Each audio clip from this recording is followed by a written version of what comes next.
Samahan po ninyo akong manalangin. Dakila at banal naming Diyos na makapangyarihan sa lahat. Kami po'y lumalapit sa iyo ngayon upang patuloy kang itaas, sambahin, luwalhatiin at dakilain ang iyong pangalan. Sa amin pong pagsasama-sama ngayon, bagamat kami po ay nasa kani-kaniyang mga tahanan, nagkakaisa po kami sa diwa ng panalangin na ilapit sa iyo, Panginoon, ang amin pong mga kahilingan. Higit, O Diyos, at pangunahin sa amin pong pangangailangan ngayon ay ang kaligtasan. Kaligtasan, O Diyos, ng amin pong mga pisikal na katawan laban, Panginoon, sa patuloy na pandemya ng COVID-19. Ang sitwasyon at kalagayan po namin ngayon ay pagod na. Marami na, Panginoon, ang nahihirapan. Marami na, Panginoon, ang mga medical frontliners na pagod at hindi na, Panginoon, halos natutulog. At patuloy, O Diyos, na nagsusumikap na magampanan nila ang kanilang mga tungkulin. Mabigyan lamang, Panginoon, ng lunas, ng kagalingan, ng kalakasan ang mga taong dinadala sa mga pagamutan. Ganon din, Panginoon, pagod na rin po ang amin pong pamahalaan sa kung anong pamamaraan at kung anong sistema, O Diyos, ang gagawin upang maprotektahan at maingatan ang kaligtasan ng bawat mamamayan ng bansang ito. Kaalinsabay nito, Panginoon, ay kung papaano magge-generate at maitataguyod at maibabalik ang sigla ng kabuhayan at ekonomiya ng bansang ito. Pagod at gutom, Panginoon, ang nararanasan ng maraming tao ngayon sa aming bansa at maging sa buong mundo. Kaya naman, Panginoon, sa iyo kami lumalapit sapagkat Ikaw ang Diyos na makapangyarihan sa lahat. Ikaw ang Diyos na nagbibigay ng buhay. Ikaw ang tinapay ng buhay. Ikaw ang living water na pumapawi sa aming pagkauhaw at maging sa aming pagkagutom. Panginoon, hayaan mo po na hingin po namin sa iyo ang iyong habag at ang iyong awa upang ang kalagayan at sitwasyon ng aming lipunan, ng aming bansa at ng mundong kinabibilangan namin ay matapos na. At mangyayari lamang ito, Panginoon, sa iyong kapangyarihan, sa iyong awa at sa iyong habag. Tulungan mo kami, Panginoon, na maging mapaghintay at maging mapagtiis at maging mapagtiyaga. At patuloy, Panginoon, na iluhod namin sa iyo at ilapit sa iyo, Panginoon, patuloy ang kalagayan po na amin po ngayong nararanasan. Panginoon, pagpalain mo po ang bansang ito. Pagpalain mo, Panginoon, ang lipunan na kinabibilangan po namin. At sa iyo kami, Panginoon, patuloy na umaasa at nagtitiwala na isang araw gigising po kami na ang amin pong mga panalangin na ito ay iyong tinugon, iyong ibinigay at iginawad sa amin sapagkat ang lahat ng amin pong mga ipinanalangin at ipapanalangin ay amin pong hinihiling sa tanging pangalan lamang ni Jesucristo na aming Panginoon at aming tagapagligtas. Amen.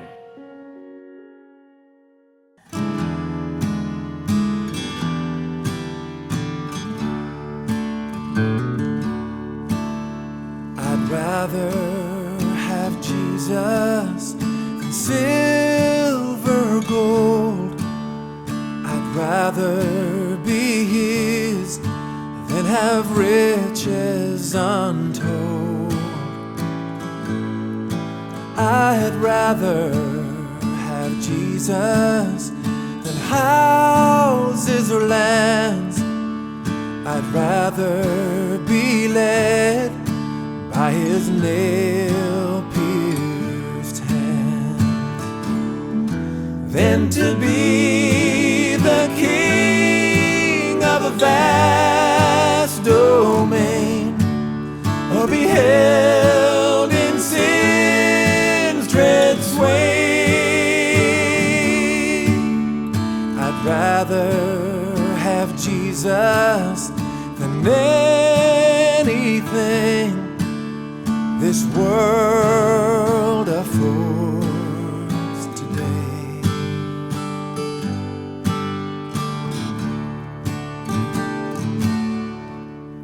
I'd rather have Jesus than man's applause. I'd rather be faithful to his dear cause. I'd rather have Jesus than worldwide fame. I'd rather be true to his holy name than to be the king of a vast domain, or be held in sin's dread sway. I'd rather have Jesus than anything this world affords today.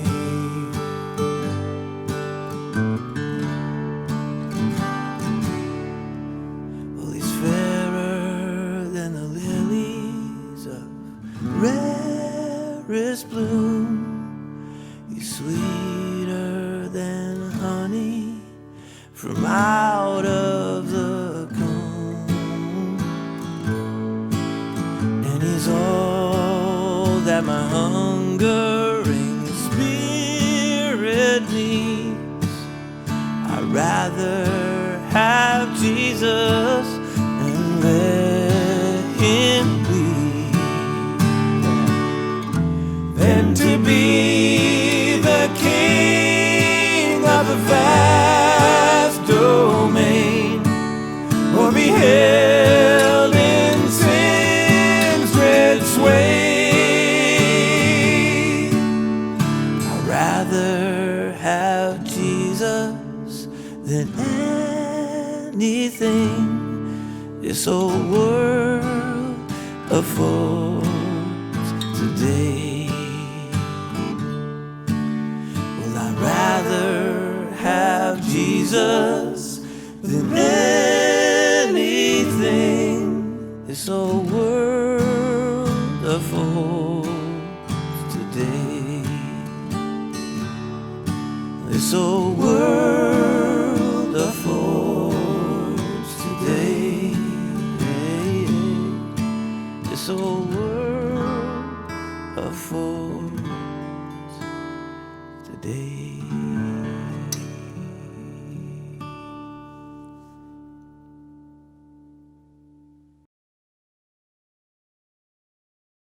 Magandang umaga sa inyong lahat. Ako po si Ate Loida Gabriel Tolentino. At sa umagang ito, ako po yung napili na magbigay ng testimonyo ng pasasalamat since ngayong buwan na ito ay Thanksgiving month. God deserves all praises and thanksgiving for He is really good. Isi-share ko po sa inyo ang aming COVID Delta experience o ang hospital experience namin dahil sa COVID. Kami pong mag-asawa, ang aking mister, si Tito Lee, ay nagkaroon ng COVID nung katapusan ng July hanggang 13 ng Agosto. Ang si Tito Lee, ang aking mister, ay 11 days siya sa ospital at ako ay 14 days. Nagkasama kami sa kwarto, kaming dalawa habang kami ay ginagamot. Tunay po na mahirap, nakakatakot ang aming karanasan din. Isang linggong hindi nakakain si Tito Lee at siya ay nanginginig na, hindi na niya kayang tumayo, kaya napilitan kaming dalhin siya sa ospital. Bago dumating ang araw na yon, ang aming anak sa Maynila na 2 at ang kanilang pamilya ay dinalaw kami. Sinabi namin na huwag na silang dumalaw at baka nga COVID ang aming sakit, sila ay mahawa. Ngunit hindi sila napaawat sa kanilang pag-aalala, sa kanilang pagmamahal sa amin. Sila ay dumalaw pa rin sa aming bahay. At pagkatapos naming ma-admit sa ospital, isang araw, sila ay positive na rin. At sila ay nag-stay din sa ospital ng 11 araw sa Quezon City General. At yun namang mag-ina na si Ethan at si Aubrey ay nag-stay din ng 14 na araw sa isolation facility ng Quezon City sa Pasong Tamo. Sabay-sabay po kaming nagkaroon ng karamdaman. At alam natin na sa kasalukuyan, hindi marami ang nakaligtas sa COVID. Marami ang nawala ng magulang, nawala ng kapatid, nawala ng pastor, nawala ng DS sa iba't ibang dako dahil sa COVID. Kung kaya't sa aming pagkaka-admit, kami ay tunay na nakaranas ng kahirapan ng katawan dahil sa sakit na ito. Hindi makakain, hindi makahinga, napakaraming gamot na isinasaksak at ibinibigay. Sa karanasan pong ito, lalo kong napagtanto ang kabutihan ng Diyos at lalo kong pinasalamatan ng Diyos. Katulad ng isang istorya ng isang matandang lalaki sa Facebook. Siya ay naiyak dahil 88 taon na siya. Na-realize niya pagkatapos niyang ma-ospital at siya ay nabuhay na 88 taon na pala siyang binibigyan ng libreng oxygen ng Diyos. Samantalang sa ospital, hindi namin alam ay isa pala sa napakalaking bahagi ng aming bill ay ang oxygen. 2,000 pala isang oras ang oxygen na nakakabit sa aming ilong. Kaya tunay na ang Diyos ay mabuti sa ating lahat. May libreng oxygen. Sana'y napapahalagahan natin. Una kong pinasasalamatan ang buhay, ang bagong buhay na binigay ng Diyos sa amin. Kami nakaligtas, kami nakauwi, kami nakahinga ng maluwag after ng 14 na araw o 11 araw o 12 araw, kaming buong pamilya. Hindi na natin kailangan tumanda ngayon para dumating ang kamatayan. Marami sa atin ay mga bata pa, ngunit wala na, hindi na natin kasama ngayon. Alam nating lahat ito. Kaya ang sabi ng isang babasahin, pahalagahan ang buhay, even more, even more. Pahalagahan. Huwag aksayahin ang buhay. Gawin ang dapat gawin. Magmahal. Sumunod sa Diyos ng buong kakayanan. Huwag magwalang bahala. Kaya napakasalamat sa Diyos dahil sa buhay na bago na sa amin ay meron ngayon. Sa kalakasan na meron kami ngayon. At sa bagong hinaharap na kasama ang buong pamilya.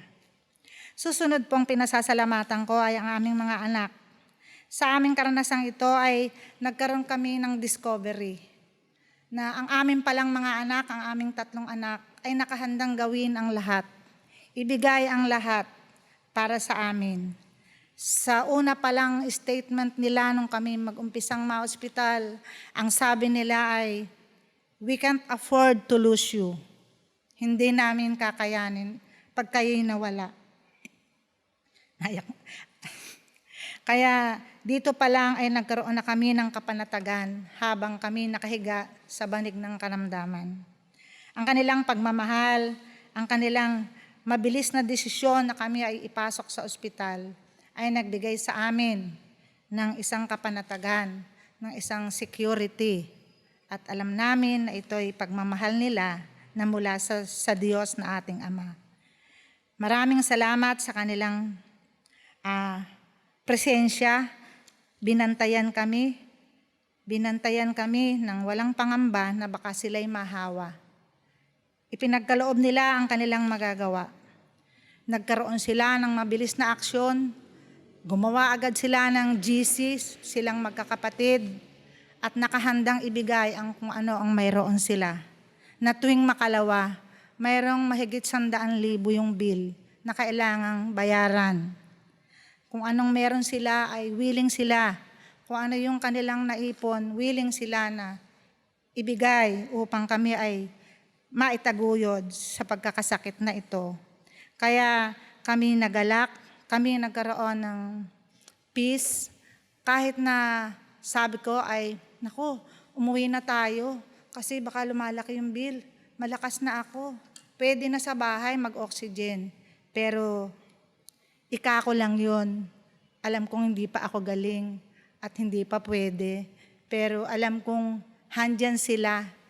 Kung ako'y may nervyos, baka yung nervyos, mabuti ang Diyos ay aking kilala at ang pagtitiwala sa Kanya ay na-develop na sa akin, sa amin. Kaya kung ako'y may nervyos, baka ako'y namatay sa nervyos dahil sa tuwing makalawa nga po, dumadating ang bill na mahigit 100,000. Wala naman akong alam na naka-stack para doon. Wala naman kaming kabuhayan. Magkakakilala naman tayo. Ngunit salamat sa aming mga anak. Magkakalayo man sila, sila'y nagkakaisa, sila'y handang tumulong at ibigay ang lahat para sa amin.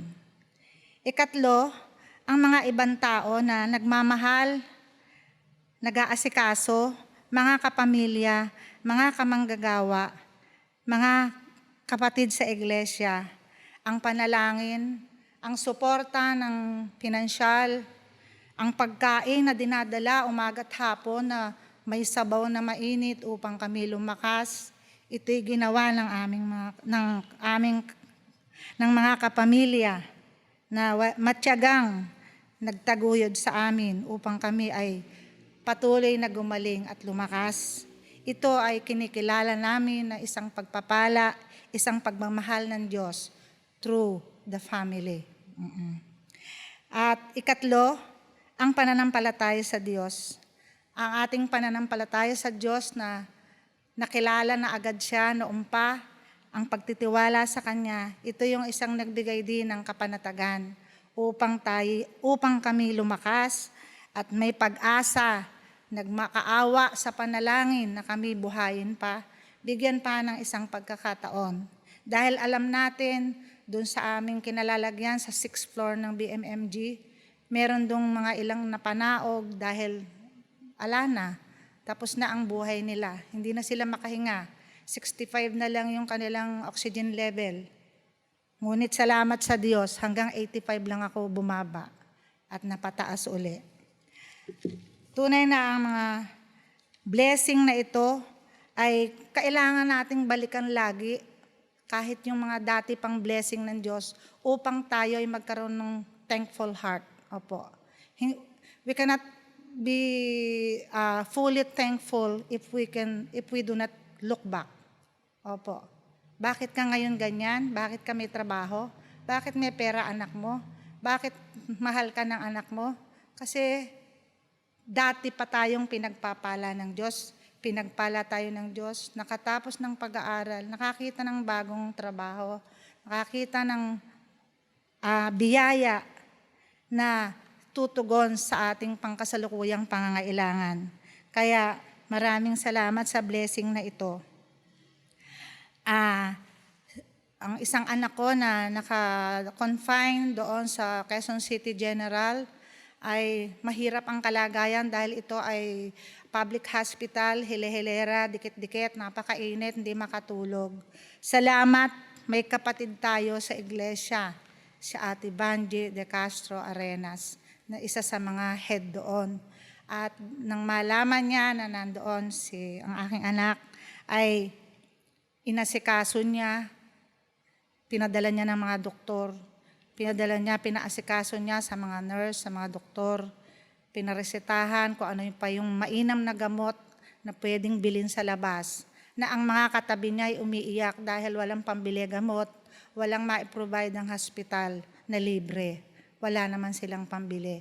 Kaya ang blessing na ito ay isang malaking biyaya din ng Diyos na lubos naming pinasasalamatan, na may mga tao na ginagamit ng Diyos upang sa isang mahigpit na kalagayan o pagkakaramdam, mayroong kaaliwan, mayroong tulong, mayroong kasaganaan, mayroong mga tao na ginagamit. Kaya sa tanghaling ito ay hindi ko kayang bilangin ang mga dahilan upang kami ay maging thankful sa Diyos. Paborito ko nga po yung kantang 10,000 Reasons yung Bless the Lord, O my soul. Dati sabi ko, napakarami naman nun, 10,000. Pero talaga po pala, kung lagi nating babalikan ang biyaya ng Diyos, ang kabutihan ng Diyos, buhat panahon hanggang ngayon, hindi lang 10,000 ang ating magiging dahilan para siya'y purihin, para siya'y pasalamatan. At dumating din po ang realization sa aming buhay. Paano tayo magkakaroon pala ng thankful heart at buhay na nagpapasalamat sa Diyos? Hindi lahat ng Kristiyano ay mapagpasalamat na. Ito ay nadidevelop, ito ay dumadating pa sa isang Kristiyano, lalo kung hindi pa siya mature sa kanyang pananampalataya. Una, kinakailangan muna nating kilalanin, i-recognize, i-acknowledge ang Diyos na talagang siya yung Ama natin na lumikha sa atin, na pinanggagalingan ng ating lahat, ng lahat ng bagay kung anong mayroon tayo. Kailangan nating mayroon tayong mataas na pagkilala na hindi ang ating sarili, na hindi ang sinuman ang magkaloob sa atin kung anong mayroon tayo ngayon.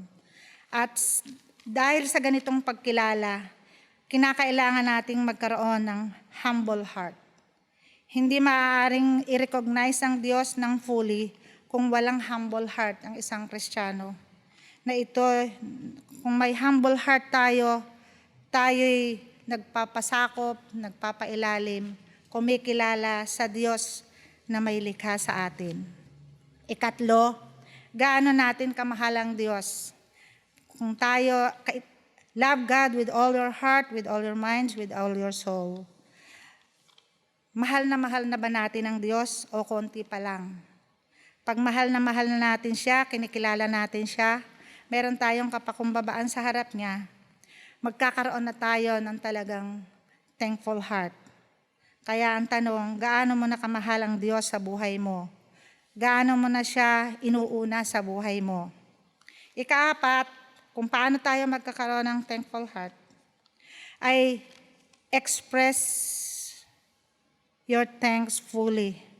Hindi pwedeng sa salita lang. Ay, salamat po Diyos sa ating panalangin sa araw-araw o kahit kailan, ay puro salita lang. Ito ay kinakailangang in words and in deeds. Opo. Sa isip, sa salita at sa gawa. Ipakita natin ito sa ating salita at sa ating gawa.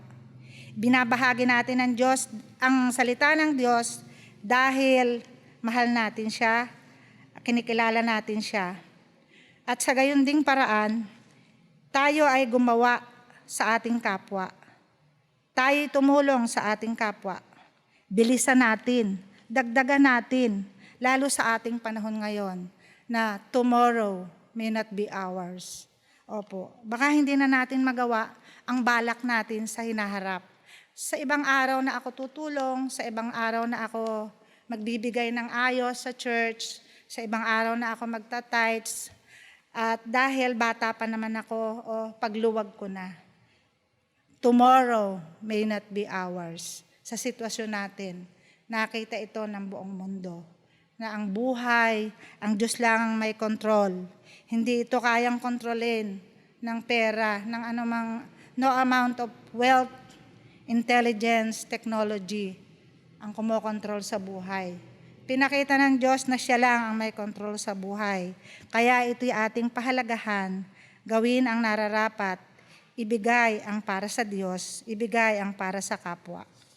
At gusto ko pong mag-refer tayo sa ating sa Biblia, Sabi sa 2 Corinthians 9:6, ang naghahasik ng kakaunti ay mag-aani ng kakaunti, at ang naghahasik ng marami ay mag-aani ng marami. Magagawa ng Diyos na pasaganain kayo sa lahat ng bagay, higit pa sa inyong pangangailangan, upang may magamit kayo sa pagkakawang gawa.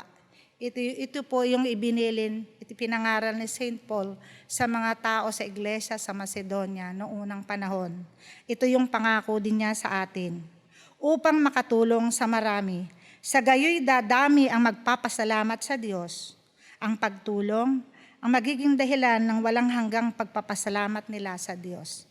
Kaya nga po, kung tayo lubusang susunod, iibig sa kapwa, sasamba sa Diyos, maglilingkod sa anumang paraan na ating kaya, ito'y makikita ng iba, magkakaroon din sila ng mapagpasalamat na buhay. Kaya lalong pinatunayan ng Diyos na I will never leave you nor forsake you. Ito'y pangako niya sa lahat. Kaya magtiwala tayo sa Diyos, anuman ang dumating sa ating mga anak niya, mga Kristiyano, ito'y tinutupad niya. At anuman ang ating suliranin, anuman ang ating pangangailangan, ipinakita ng Diyos na siya'y totoo. At isang realization din po na anuman ang ating naipon, ito'y sa isang iglap ay pwedeng mawala dahil sa mga karamdaman.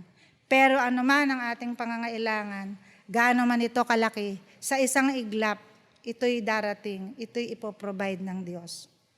Napakabuti po ng Diyos nung pong kami nakauwi na, ang saksi dito ay si Ate Christine dahil ako hindi marunong mag-GCash. Siya yung GCash niya ang binibigay ko, yung number niya. May dumating na 10,000, may dumating na 5,000, may dumating na 2,000, may dumating na 4,000, may dumating na prutas, may dumating na isda, may dumating na sugpo, may dumating ng pangungumusta. Nakauwi na kami noon, matagal na. Opo. Ang Diyos ay, ang mga taong ito ay, hindi po ba pag kami nagbigay sa atin, lagi na nating, ay salamat sa Diyos, hindi ba? Yun yung nabanggit, yun yung na-utter ng mga taong ating nabibiyayaan o natutulungan. Kaya talaga ang Diyos ang napupuri whenever we do good, we share.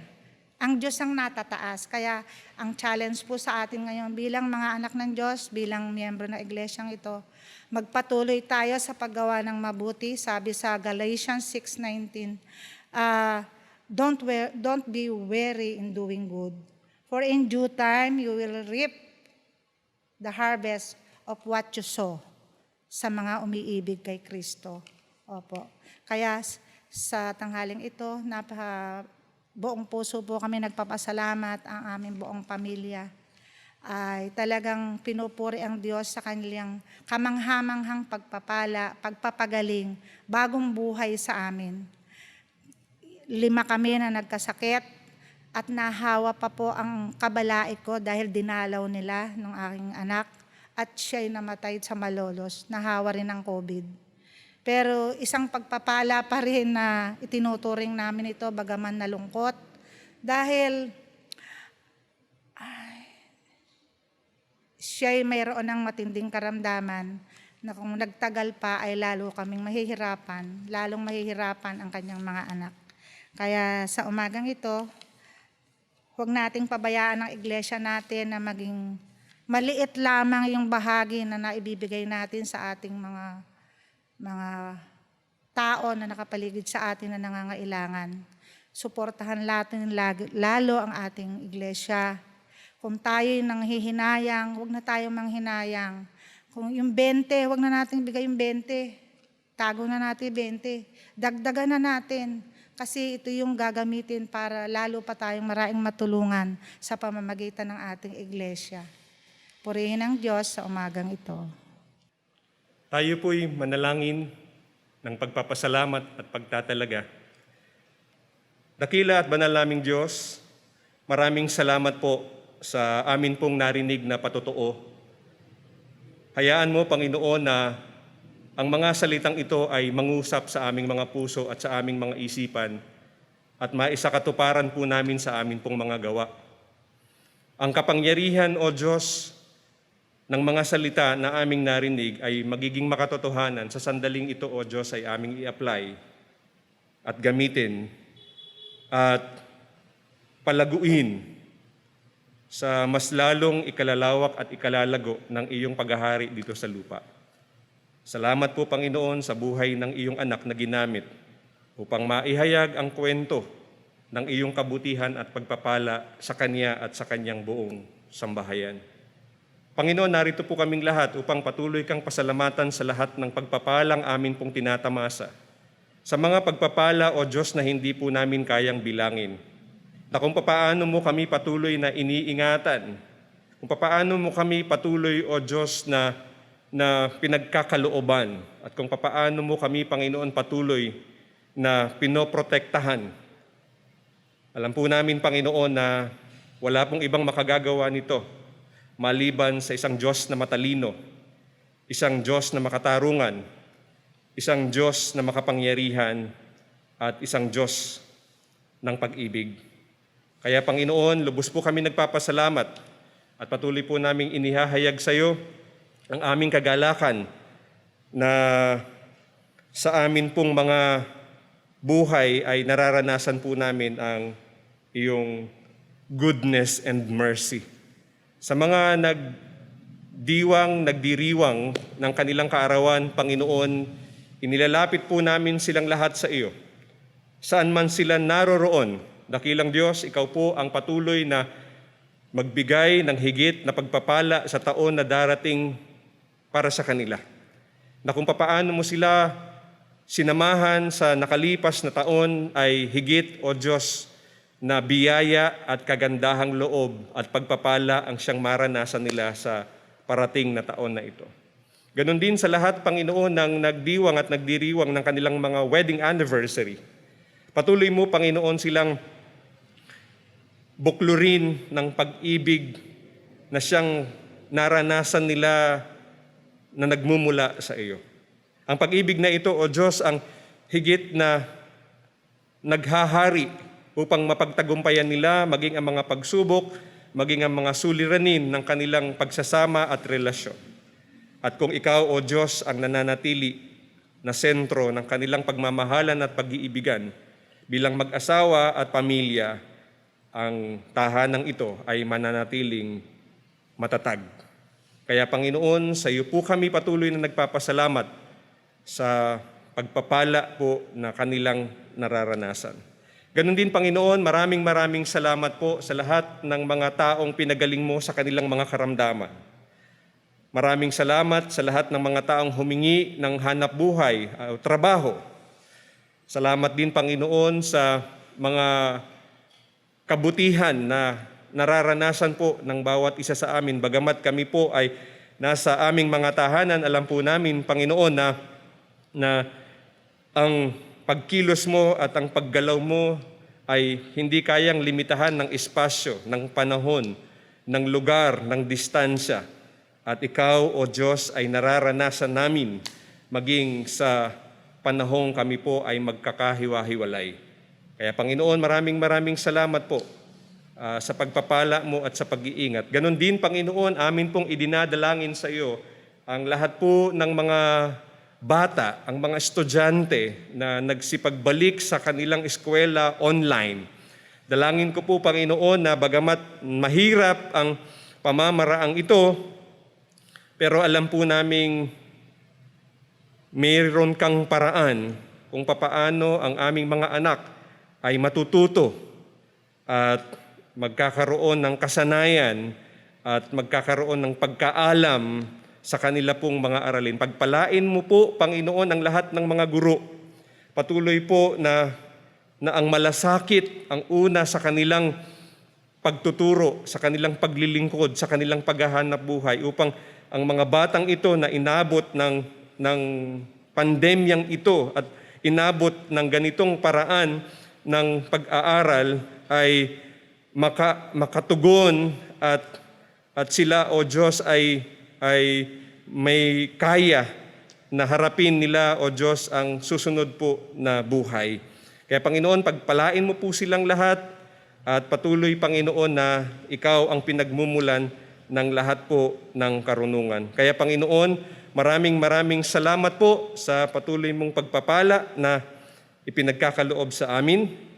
At ganon din, Panginoon, sa mga pagpapalang patuloy mong ipinaparanas maging sa aming mga kapatid na nasa ibang bansa at sa lahat ng mga taong inaabot ng ministeryong ito, saan mang panig ng mundo sila, Panginoon, naroroon, ang iyong kamay ay mahaba upang sila ay abutin at sa iyong pag-abot ay maranasan nila, Panginoon, ang kalapitan mo, ang kalakasan at ang kasaganaan sa kanilang buhay, hindi lamang sa mga material na bagay, kundi higit sa lahat, O Diyos, ay ang spiritual na kayamanan na hindi lamang, Panginoon, panglupa, kundi ang kayamanang ito ay hahantong sa walang hanggang buhay.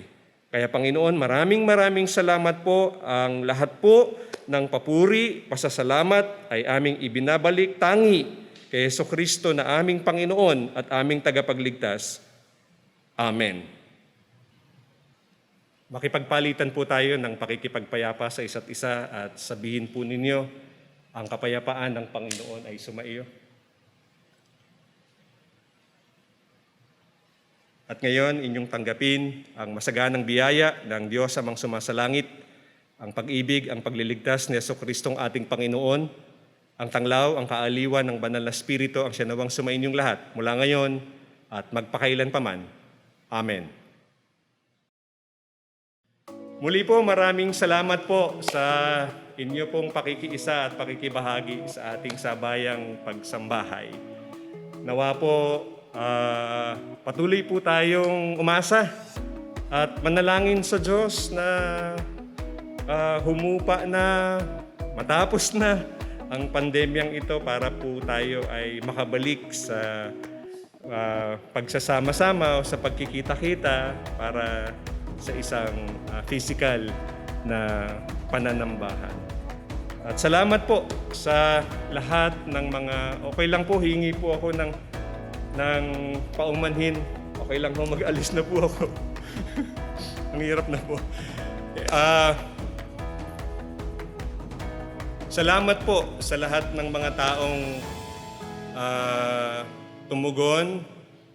tumutugon at tutugon sa panawagan po ng ating iglesia para sa pagpuno ng atin pong pondo para sa ating social concern program.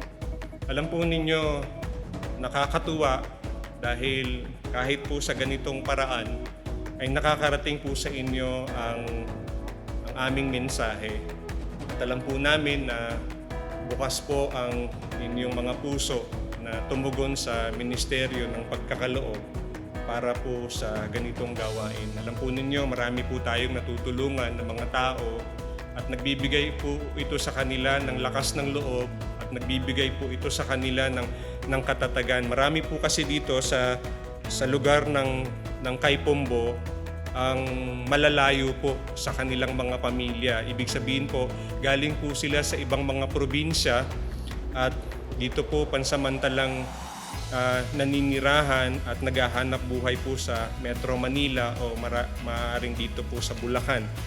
At wala po silang ibang pamilya maliban po dito sa iglesyang ito, dito po sa church ng The Kaipombo United Methodist Church. Kaya po, ito po yung paraan natin upang ipadama sa kanila na hindi po sila nag-iisa, meron po silang kabalikat, meron po silang kasama, meron pong nagmamalasakit sa kanila. At sa ganito pong paraan ng programa ay na ipapaabot at na ipaparating at na ipapadama po natin sa kanila ang atin pong pagmamalasakit. Kaya po, inaanyayahan ko po kayo na makiisa at makibahagi at suportahan po natin ang ating social concern program at hindi lamang po yan kundi yung iba pang mga programa ng ating iglesia. Kaya po bukas ay mamaya ngayon ay makakatanggap po kayo ng love letter, ng sulat po mula po sa ating konseho, sa ating church council. At doon po ay malalaman po ninyo yung layunin ng liham po na ito. At alam ko pong kayo po ay malaking bahagi po kayo ng ministeryo ng iglesia po ito. Kaya po basahin po ninyo yung sulat at sundin lamang po ninyo yung instruction. Sa ilalim po nun ay meron pong return slip upang sa ganon ay mas maging convenient sa inyo yung tugon ninyo, yung response po ninyo para po sa panawagan ito ng ating pong iglesia. Kaya po, at kung hindi man po kayo abutan ng sulat, kayo na po mismo ang manghingi ng sulat. Para sa ganun po ay meron po kayong kopya ng ating pong sulat na naglalaman po ng nais po namin iparating sa bawat isa sa atin. At ganun din po, yung pong mga nasa abroad, yung pong nasa ibang bansa na nakikiisa po dito, PM nyo lang po kami o mag-comment lang po kayo sa itong online po natin kung nais po ninyo na kayo po ay maabutan ng sulat po na ito at maging bahagi po ng ministeryo ng Dakay Pombo United Methodist Church. Muli po, maraming salamat po sa lahat ng mga faithful tithers natin. Salamat po sa lahat po ng mga kapatid po natin na patuloy na ipinapaabot po nila ang kanilang mga tithes and offerings sa paraan na kung saan ay most convenient para sa kanila. Nasa end din po at nasa simula din po ng online na ito ang mga kapamaraanan kung paano po natin maipapaabot ang ating pong mga kaloob. Kaya po sa Diyos ang lahat ng papuri, sa Diyos ang lahat ng pasasalamat at sa Kanya tangi lamang po tayo makakaasa na isang araw po, ako'y naniniwala na isang araw manunumbalik po tayo sa maayos na kalagayan at muli po tayo magsasama-sama, magpupuri at magtataas ng Kanyang dakilang pangalan sa ating kalagitnaan. Patuloy po tayong manatili sa ating mga tahanan at patuloy po nating sundin ang mga minimum health protocols at patuloy po tayo na sumunod sa mga panuntunan ng ating pamahalaan at maging ng ating iglesia. Maraming salamat po at magandang araw po sa inyong lahat.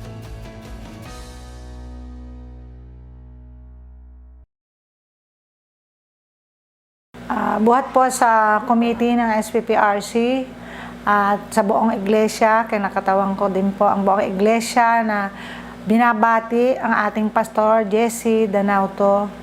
Happy Workers Appreciation Month. Ang buong iglesia at ako po personally nagpapasalamat sa inyo, Pastor, dahil sa inyong matyaga at mahusay na pangangasiwa sa aming iglesia. Hindi kayo tumitigil sa gitna ng pandemya, hindi kayo tumitigil na humanap ng paraan upang maabot at matugunan ang mga pangangailangan ng bawat kaanib. At dahil dito, kayo nagiging malaking inspirasyon sa amin upang maging malakas, magpatuloy na magsuportahan sa isa't isa at patuloy na itaguyod ang misteryo ng Panginoon sa Iglesia ng Dakay Pombo United Methodist Church. Kaya sa araw na ito, Pastor, kami po ay nakikigalak sa inyo. Ang dalangin namin, maging masaya pa kayo sa inyong mga ginagawa, sa inyong paglilingkod dito, kasama ng inyong buong pamilya. Pagpalain kayo ng mabuting kalusugan ng ating Panginoon at creative na kaisipan upang maipagpatuloy ang mahirap na paglilingkod sa gitna ng ating kalagayan ngayon. Salamat po sa lahat ng inyong effort, sa lahat ng inyong malasakit, sa lahat ng inyong panalangin. Mabuhay kayo, Pastor!